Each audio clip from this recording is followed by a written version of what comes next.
किसी छोटे से गांव में एक घर था जहां एक प्यारी सी बहू रेखा और उसकी सास चंद्रा देवी रहती थी।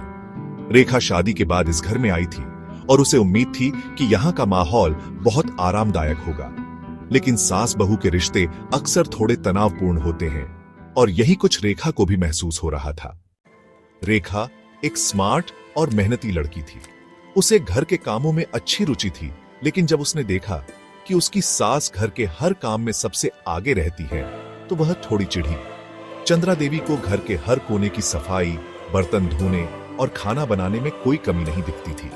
उन्हें लगता था कि रेखा को और भी ज्यादा काम सिखाना चाहिए। एक दिन रेखा ने फैसला किया कि वह अपनी सास से कामों में मदद करेगी।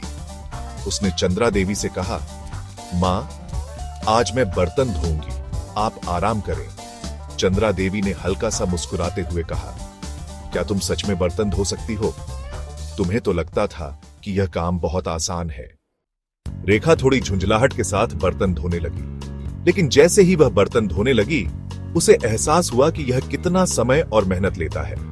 हर बर्तन को अच्छे से धोने में समय लगता था और फिर उन्हें सूखने के लिए जगह पर रखना भी जरूरी था। चंद्रा देवी ने रेखा की मदद की, लेकिन उसने एक शिक्षा भी दी। देखो बेटी, घर के काम उतने आसान नहीं होते जितने तुम्हें लगते हैं। ये सब मेहनत का काम है, लेकिन जब सारा परिवार मिलकर काम करता है तो जीवन आसान और खुशहाल हो जाता है। रेखा को यह बात समझ में आई और उसने अपनी सास से और भी बहुत कुछ सीखा। धीरे धीरे रेखा ने घर के हर काम को अपनी जिम्मेदारी समझा और चंद्रा देवी को भी समय समय पर आराम करने का मौका दिया। दोनों का रिश्ता अब और भी मजबूत हो गया था। आखिरकार सास बहू ने मिलकर घर के सारे कामों को आसान बना लिया। रेखा ने सास से सीखा कि मेहनत और प्यार से हर मुश्किल काम को आसान बनाया जा सकता है, और सास ने भी बहू को यह सिखाया कि कभी-कभी छोटे-छोटे काम भी बड़े अहंकार को तोड़ सकते हैं। सास बहू का रिश्ता पहले से कहीं ज्यादा गहरा और प्यारा था, क्योंकि दोनों ने एक दूसरे से समझ और सहयोग की अहमियत समझी थी। समाप्त।